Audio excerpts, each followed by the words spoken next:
बिनती करी पुनि नाई सिरु कह कर जोरी बहोरी। विनती करके मैं दोनों हाथ जोड़ के भगवान से प्रार्थना करता हूँ। बिनती करी मुनि नाई सिरु कह कर जोरी बहोरी। चरण सिरोरुह नाथ जने कबहु तजै मति मोरे। मैं इनसे दोनों हाथ जोड़कर और अपना सिर भगवान के चरणों में रख के विनती करता हूँ कि हमेशा भक्तों का प्रेम भगवान में बना रहे और भक्तों के सभी मनोकामना को भगवान पूर्ण करें। मैं अभी तक आप लोगों से भोलेनाथ पार्वती जी से बोल रहे हैं राम का कथा कि जय और विजय दोनों श्री हरि के द्वारपाल थे।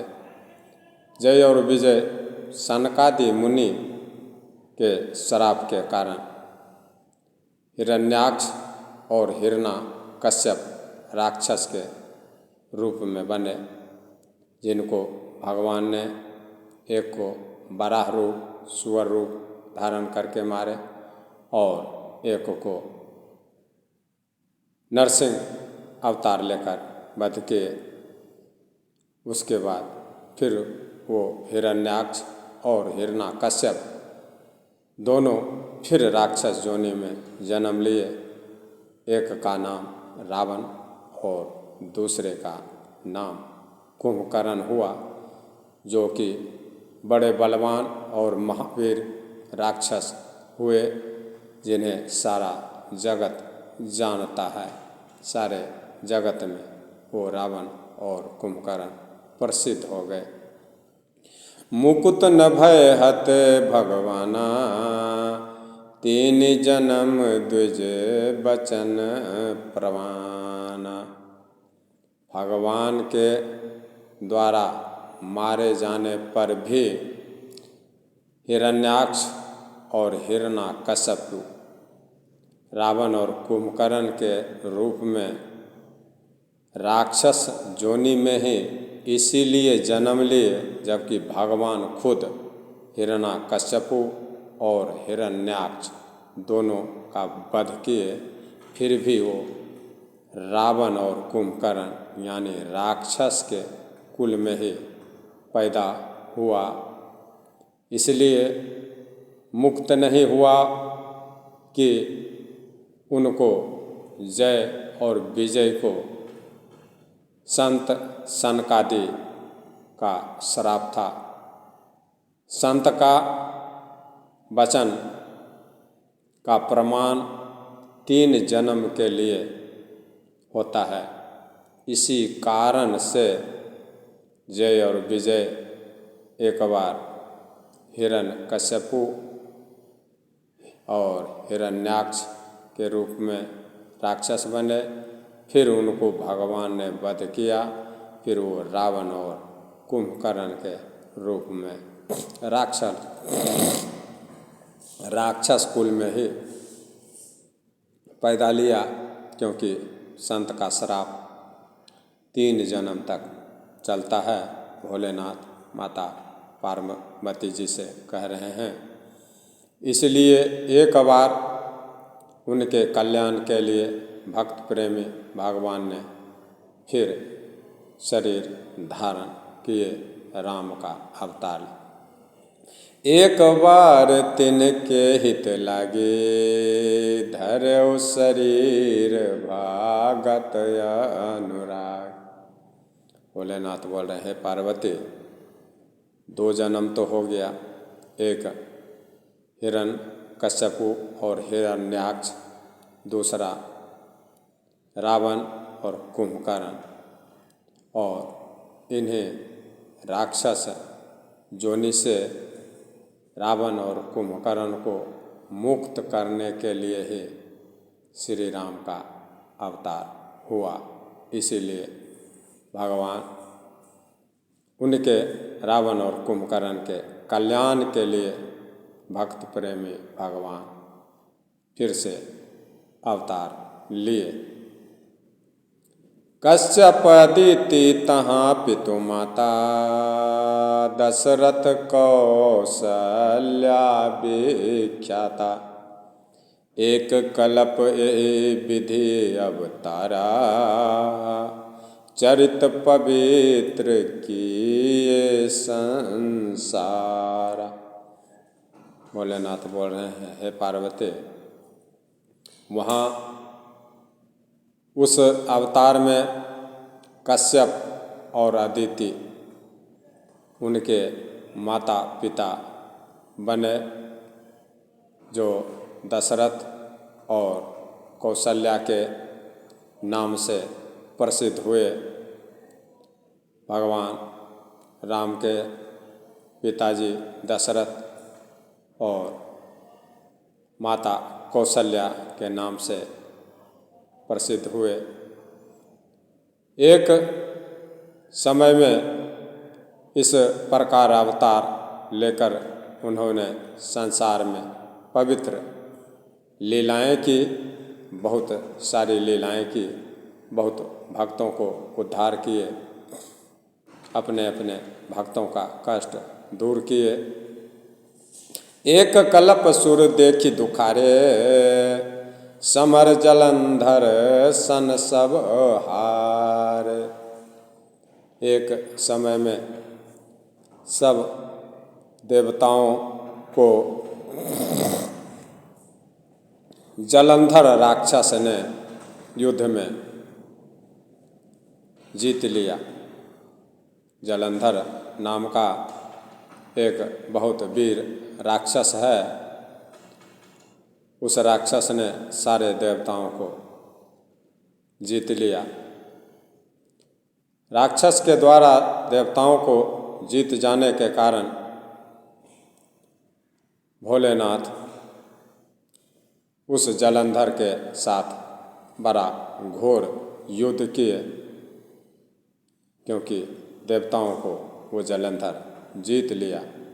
इसीलिए शंभु किन्न संग्राम अपारा धनुज महाबल मरई न मारा। भोलेनाथ उस जलंधर के साथ बहुत युद्ध किए, लेकिन वह महाबली राक्षस दैत्य जलंधर मारे नहीं मरता। परम सती असुराधिप नारी तेहि बलता ही न जीतहि पुरारी। उस दैत्य की स्त्री पत्नी परम सती बड़ी ही पतिव्रता स्त्री थी, जलंधर दैत्य की पत्नी। उसी के प्रताप से भोलेनाथ पतिव्रता नारी के प्रताप से भोलेनाथ के जैसे अजय शत्रु का विनाश करने वाले भोलेनाथ भी उस दैत्य जलंधर को नहीं जीत सके। छल करि टारे उता सुव्रत प्रभु सुर कारज केन। जब तेह जान्यउ मरम तब श्राप कोप करि देन। भोलेनाथ माता पार्वती से श्री रामचरित मानस का पाठ सुना रहे हैं। कह रहे हैं, हे पार्वती, प्रभु ने छल से उस जलंधर के पत्नी जो पतिव्रता थी उसका व्रत भंग कर देवताओं का काम किए भगवान। जब उस जलंधर की पत्नी पतिव्रता स्त्री यह भेद जाना, तब उसने क्रोध करके भगवान को श्राप दे डाली, क्योंकि उस पतिव्रता स्त्री के साथ छल किया गया। इसीलिए भगवान को उस जलंधर दैत्य की पत्नी ने भगवान को ही श्राप दे दिया। तासु श्राप हरे दिन परमाना, कौतुक निधि किरे पाल भगवाना। भोलेनाथ बोल रहे हैं, हे पार्वती, लीलाओं के भंडार कृपालु हरे हरे भगवान श्री रामचंद्र जी ने उस स्त्री के श्राप को प्रमाण्य दिया, स्वीकार किया। भगवान उस पतिव्रता स्त्री के श्राप को स्वीकार किए। तहाँ जलंधर रावण भयऊ, रनहति राम परम पद दयाऊ। वही जलंधर उस कल्प में रावण हुआ, जिसे श्री रामचंद्र जी ने युद्ध में मारकर परम पद अमर कर दिए, मुक्ति दे दिए, परम पद दे दिए, उच्च से उच्च पद रावण को दे दिए। एक जन्म कर कारण यह, जय लगी राम धारी नर देहा। पार्वती माता से भोलेनाथ बोल रहे हैं, हे पार्वती, एक जन्म का कारण यह था भगवान को मनुष्य का शरीर धारण करने का, जिससे श्री रामचंद्र जी ने मनुष्य का शरीर धारण किया। प्रति अवतार कथा प्रभु केरी, सुनु मुनि बरने कबिंद घनेरी। हे पार्वती, सुनिए प्रभु के प्रत्येक अवतार की कथा का संतों ने, मुनियों ने, वेद पुराणों ने नाना प्रकार से वर्णन किया है। नारद श्राप दिन एक बारा, कल्प एक ते लगिया अवतारा। एक बार नारद जी ने भगवान को श्राप दिया, इसलिए एक समय में उसके लिए अवतार हुआ। नारद के श्राप के कारण भगवान का अवतार हुआ। गिरिजा चकित भई सुनि बानी, नारद विष्णु भगत पुनि ज्ञान। माता पार्वती इस बात को सुनकर चकित हो गई। भोलेनाथ बोले कि नारद के श्राप के कारण भगवान को मनुष्य शरीर धारण करना पड़ा। तो माता पार्वती बहुत चकित हो रही हैं, इस बात को सुनकर आश्चर्य मान रहे हैं। और माता पार्वती बोल रहे हैं कि नारद जी, हे महादेव जी, नारद जी तो विष्णु का परम भक्त हैं और खुद मुनि ज्ञानी हैं, मुनियों में श्रेष्ठ हैं। उन्होंने किस कारण से भगवान को श्राप दे दिया? कारण कवन श्राप मुनि दिन्हा, काय अपराध रामापति किन्हा। माता पार्वती भोलेनाथ से बोल रहे हैं, हे महादेव, मुनि नारद जी ने भगवान को श्राप किस कारण से दे दिया? लक्ष्मीपति भगवान विष्णु जी ने उसका क्या अपराध किया था नारद का? हे भोलेनाथ, यह कथा मुझसे आप कहिए। और बहुत तरह से भगवान ने अवतार लिया, उस कथा को तो मैं नहीं पूछ रही हूँ, लेकिन नारद जी तो महामुनि और ऊपर से विष्णु जी का परम भक्त, इनके श्राप देने का कारण क्या है और इनके श्राप के कारण भगवान मनुष्य रूप धारण किए। ये आश्चर्य की बात है। मुनि नारद के मन में मोह होना बड़ा आश्चर्य की बात है और इस तरह से भगवान को श्राप दे देना बहुत आश्चर्य का बात है। इसलिए माता पार्वती बोल रही हैं कि इस कथा को थोड़ा मुझे बतलाइए कि नारद जी ने किस कारण से श्राप दे दिया। वो बड़े ज्ञानी होते हुए भी, भगवान के भक्त होते हुए भी भगवान को श्राप दे दे। बोले बिहसी महेश तब ज्ञानी मूढ़ न कोई। बोले बिहसी महेश तब ज्ञानी मूढ़ न कोई। जेहि जस रघुपति करहीं जब सो तस तेहि छन होई। तब देवों के देव जगत के मालिक भोले भंडारी महादेव जी, सभी के दुख को दूर करने वाले, माता पार्वती से बोल रहे हैं और हंस रहे हैं। ना कोई ज्ञानी है और ना कोई मूर्ख है। हे पार्वती, इस संसार में ना कोई ज्ञानी है और ना कोई मूर्ख है।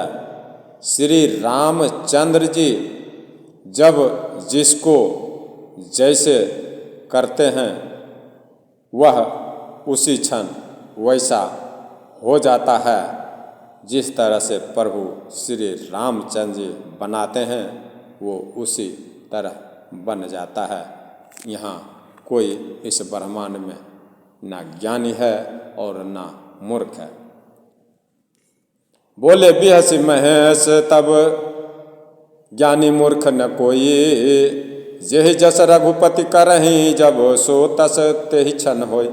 भोलेनाथ बोले यहाँ कोई ज्ञानी नहीं है और ना कोई मूर्ख है। जिसको जैसे श्री रामचंद्र जी चलाते हैं वो ऐसे चलता है। कहो राम गुण गाथ भारद्वाज सादर सुनहूँ। भव भंजन रघुनाथ भजो तुलसी तजि मन मद। बड़े भोलेनाथ कि यहाँ इस पूरे ब्रह्मांड में कोई ज्ञानी और मूर्ख नहीं है। भगवान जैसे जिसको चलाते हैं उस क्षण वैसा वो हो जाता है। कहो राम गुण गाथ भारद्वाज सादर सुनहूँ। भव भंजन रघुनाथ भजो तुलसी तजि मान मद।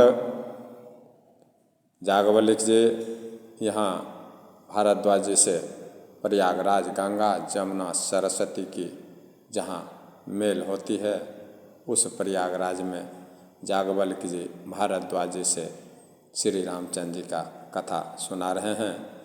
तो जागवल्क जी कह रहे हैं मैं श्री रामचंद्र जी के गुणों की कथा कहता हूँ। हे भारद्वाज जी आप आदरपूर्वक सुनिए। तुलसीदास जी कह रहे हैं मान और घमंड को छोड़कर आवागमन आना और जाना का नाश करने वाले रघुनाथ जी के गुण का गान करो और गुणगान को सुनो। हिमगिरि गुहा एक यति पावनी। वह समीप सुरसरी सुहावन। हिमालय पर्वत में एक बड़ी पवित्र गुफा है। उसके बिल्कुल नज़दीक ही सुंदर गंगा माता बहती हैं। आश्रम परम पुनीत सुहावा। देखि देव ऋषि मन यति भावा। उसे हिमालय पर्वत के नज़दीक से जो गंगा माता की धारा चल रही है, वह परम पवित्र सुंदर वहाँ आश्रम देखने पर नारद जी के मन को बहुत ही सुहावना लग रहा है। निरखि शैल सरि विपिन विभागा, भयउ रमापति पदयानुरागा। पर्वत, गंगा नदी और जंगल के वन के सुंदर विभागों को देखकर महामुनि विष्णु भक्त नारद जी का लक्ष्मीकांत भगवान के चरण में प्रेम हो गया। भगवान का स्मरण करते ही महामुनि नारद जी के साप की जो श्राप उन्हें दक्ष प्रजापति ने दिया था और जिसके कारण वे एक स्थान पर नहीं ठहर सकते थे। नारद जी का स्वभाव है एक जगह पर कभी स्थिर से नहीं रह सकते, एक जगह से दूसरे जगह चलते रहना और सब जगह का समाचार लेते रहना। ये श्राप प्रजापति दक्ष सती माता के पिताजी के द्वारा नारद जी को दिया गया था कि तुम एक जगह में अस्थिर नहीं रह सकते हो, जिसके कारण वे एक स्थान पर नहीं ठहर सकते थे। गति रुक गई और नारद जी के स्वाभाविक ही निर्मल होने से उनकी समाधि लग गई। भगवान में ध्यान नारद जी का लग गया।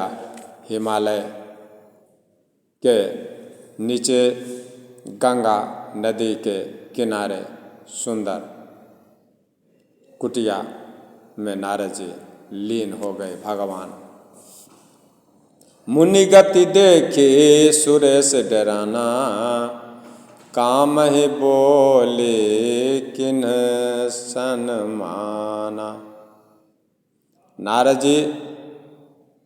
नारद मुनि की यह तपस्या की स्थिति को देखकर देवताओं के राजा इंद्र जी डर गए कि ना जाने नारद किस लिए तपस्या करने लगा, कहीं मेरा गद्दी तो नहीं ले लगा।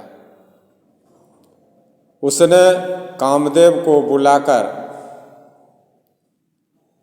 देवराज इंद्र जी ने कामदेव जी महाराज को बुलाकर उसका आदर सत्कार किए और कह रहे हैं कि हे कामदेव जी, मेरे भलाई के लिए आप अपने सहायक कर्मियों के साथ नारद जी की समाधि को, नारद जी की तपस्या को भंग कीजिए, उसमें मेरा भलाई है, नहीं तो नारद मेरा सिंहासन ले लेगा। वो तपस्या में बैठ चुका है। यह सुनकर मीन ध्वज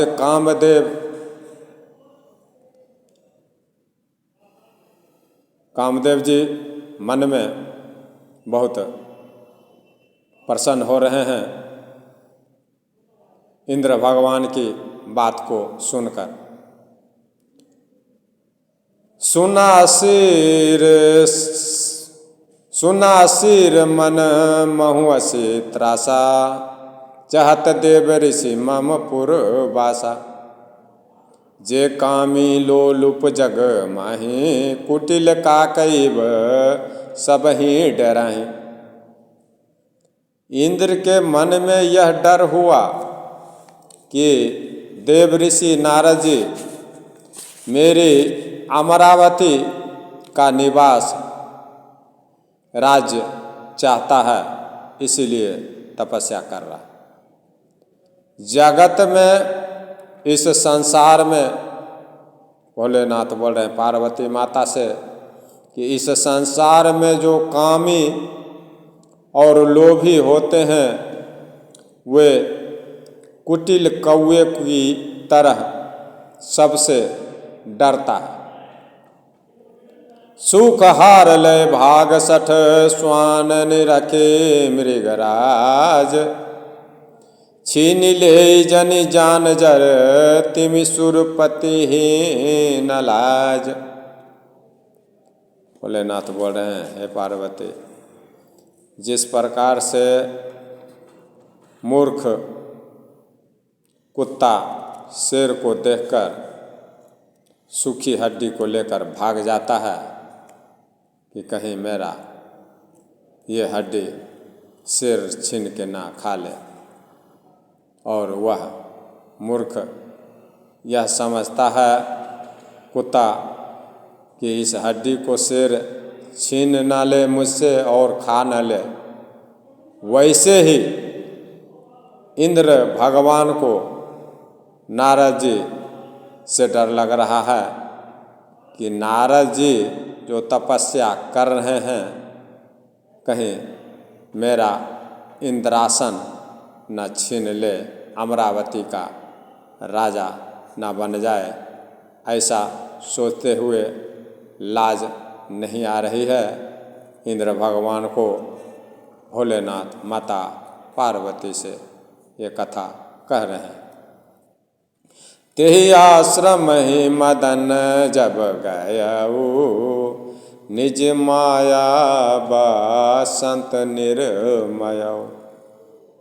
जब कामदेव जी उस नारद जी के आश्रम के पास पहुँचे हैं, तब कामदेव जी ने अपनी माया से वहाँ बसंत ऋतु को ला दिए और शीतल सुगंधित हवा चलने लगी। इस तरह तरह के वृक्षों पर रंग बिरंगे फूल खिलने लगे, जो बसंत ऋतु का स्वाभाविक स्वभाव है। उसी प्रकार से वहाँ के सारी वृक्ष फूल पत्ते सुगंधित हो रहे हैं। कुसुमित विविध बिटप बहुरंगा, कूजहि कोकिल कूजहि भृंगा।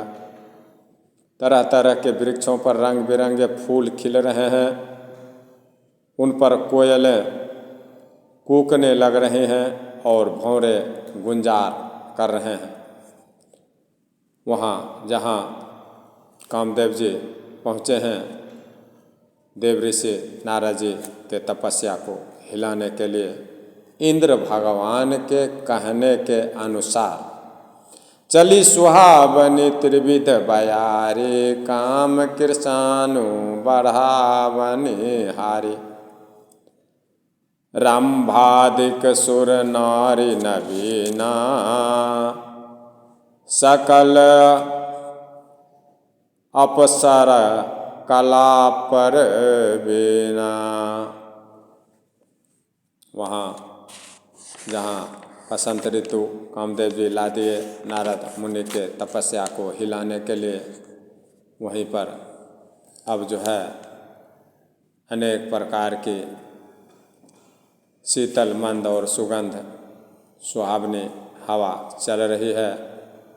रंभा आदि नवयुवती देवांगनाएं जो सब की सब काम कला में निपुण हैं, सब वहाँ पहुँच गई है, अपनी अपनी कला को प्रस्तुत कर रहे हैं।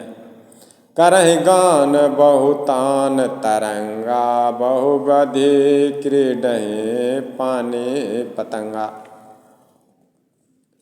वे देवांगनाएं बहुत प्रकार की तानों की तरंग के साथ गीत गा रहे हैं और हाथ में गेंद लेकर नाना प्रकार के खेल खेल रही हैं। देखि सहाय मदन हर्षना, किन्ने से पुनि पर पंच विधिनाना। वहाँ कामदेव अपने इन सहायक को देखकर बहुत प्रसन्न हो रहे हैं कि मैं जिनको लाया हूँ वो अच्छे कलाकार हैं और अच्छी प्रस्तुतियाँ प्रकट कर रही हैं। बसंत ऋतु भी अपना प्रस्तुति बहुत अच्छी तरह कर रहे हैं और देवांगनाएँ भी बहुत कलाकारी कर रहे हैं।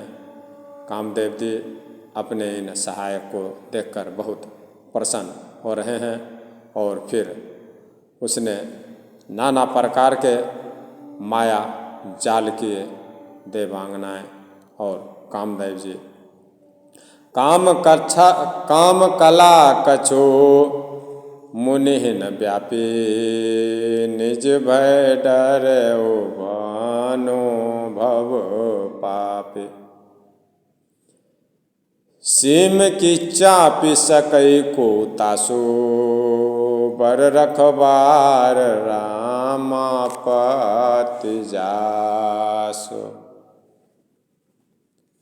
यहाँ भोलेनाथ माता पार्वती से बोल रहे हैं कि इतना कलाकारी करने के बाद भी नारद जी को कामदेव का कोई कला नहीं हिला सका, नारद जी के ऊपर कोई असर नहीं हो सका। तब तो पापी कामदेव जी अपने ही नाश के डर से डर रहे हैं कि नारद जी का तपस्या कठिन है, मैं इनको हिलाने में असमर्थ हूँ। लक्ष्मीपति भगवान जिसके बड़े रक्षक हों, भला उसकी मर्यादा को कोई दबा नहीं सकता। भोलेनाथ माता पार्वती से बोल रहे हैं कि लक्ष्मी के पति विष्णु भगवान का नारद जी के ऊपर हाथ है, तो कामदेव जी उसको कैसे हिला सकते हैं। सहित सहाय सभित यति मानिहारी मन मैन, गह से जाए मुनि चरण तब कहे सुठियारत बैन।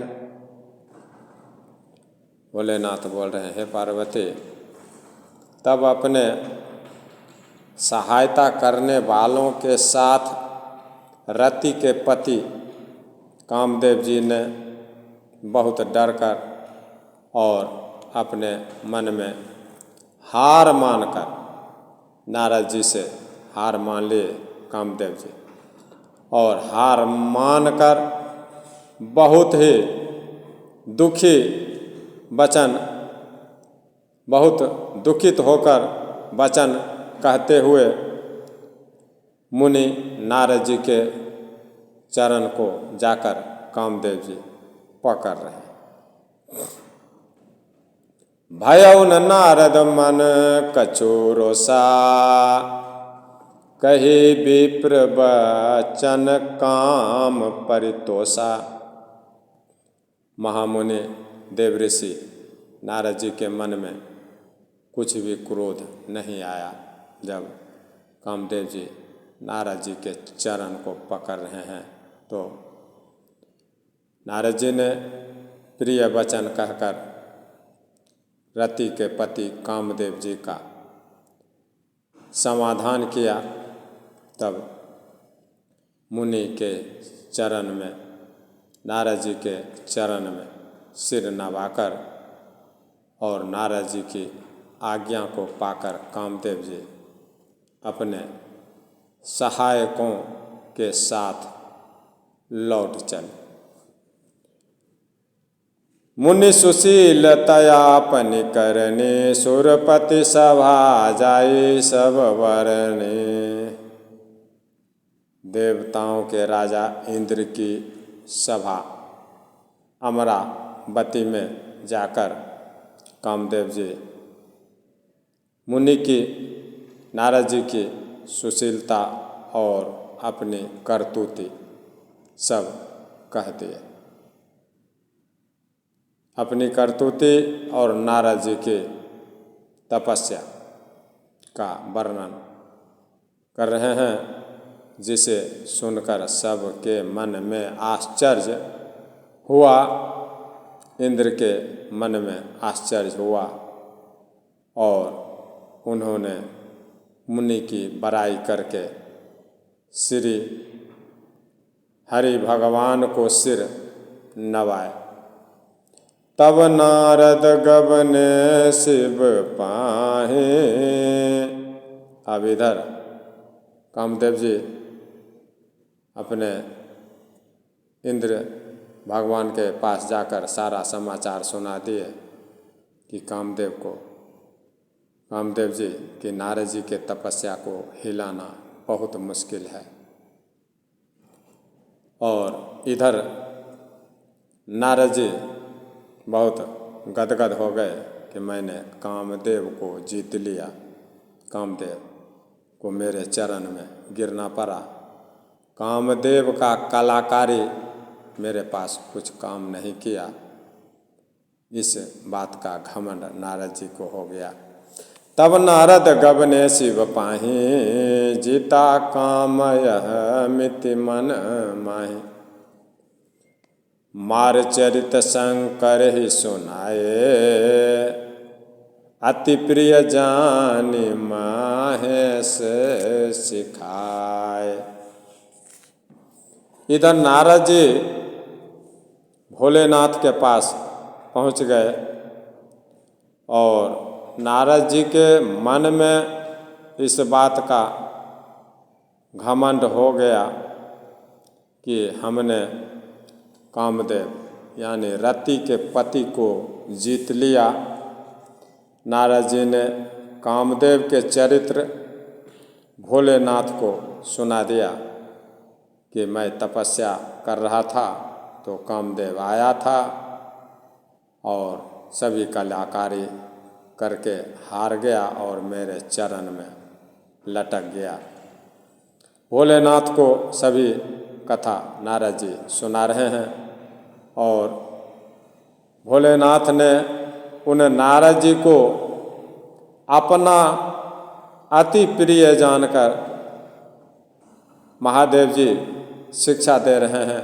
नारद जी को अपना जानकर, अपना परम प्रिय मान के, अपना जानकर ही कोई किसी को शिक्षा देता है, वरना दूसरे को कोई अच्छा रास्ता बताने वाला नहीं। बोल रहे हैं भोलेनाथ, बार बार बिन बहु मुनि, बार बार बिन बहु मुनि तो ही, जिम यह कथा सुनावऊँ मोहि। तिम जनि हरि सुनावहूँ कबहूँ, चलहूँ प्रसंग दोरायहूँ तबहूँ। भोलेनाथ जान गए, देवों के देव महादेव अंतर्यामी नारद जी के मन को अच्छी तरह जान गए कि नारद के मन में घमंड हो गया है। तो अपना समझ के भोलेनाथ उनकी, नारद जी की रक्षा के लिए उनको शिक्षा दे रहे हैं कि हे देव मुनि नारद जी, मैं आपसे बार बार विनती करता हूँ कि जिस प्रकार से यह कथा, यह कहानी कामदेव और आपके बीच में हुई और जिस प्रकार से ये कहानी आपने मुझसे कहा, उस तरह भगवान श्री हरि को कभी यह बात मत सुनाइएगा भूल कर भी, यह चर्चा श्री हरि के पास आप बिल्कुल मत करना, इसको छिपा जाना। भोलेनाथ नारद जी से बोल रहे हैं, नारद जी के हित के लिए। शंभु दीन उपदेश हित नहीं नारही सुहान, भारद्वाज कौतिक सुनहूँ हरि इच्छा बलवान। जबकि भोलेनाथ ने यह हितकारी शिक्षा दी नारद जी को, लेकिन नारद जी को वह अच्छा नहीं लग रहा, क्योंकि हरि की इच्छा बड़ी बलवान है। जो भगवान करेंगे वही होगा। यहाँ ना कोई ज्ञानी है और ना कोई मूर्ख है, हम सब भगवान के बस में हैं। मैं बार बार भगवान से विनती करता हूँ कि आपने हे भगवान इस कथा को जो हम लोगों के लिए दिया, तो इस कथा को कहने सुनने से ही कल्याण होता है, ऐसा लिखे हैं। तो सभी भक्तों का कल्याण करें, सभी भक्तों का मनोकामना को पूर्ण करें, सभी भक्तों के कष्ट को दूर करें, किसी भक्त के पास कोई कष्ट ना आए, हमेशा खुश रहें। सभी संत लोग, सभी समाज, सभी संत सुखीमय जीवन व्यतीत करें। बार बार मैं आपसे भगवान से, प्रभु से विनती करता हूँ कि अपने संतों का रक्षा भगवान स्वयं करें। भव भे सज रघुनाथ जसु सुनहि जन नर और नारी, तिन कर सकल मनोरथ सिद्ध करहि त्रिस्वरा। इस कथा को जो नर और नारी कहते हैं, सुनते हैं, उनका सारा मनोकामना देवों के देव महादेव पूरा करते हैं। इसी के साथ मैं अभी राम कथा को विश्राम देता हूँ और आशा करता हूँ भगवान सभी के मनोकामना को पूर्ण करने, स्वस्थ रखें, निर्मल रखें। जय श्री राम, जय श्री राम, जय श्री राम।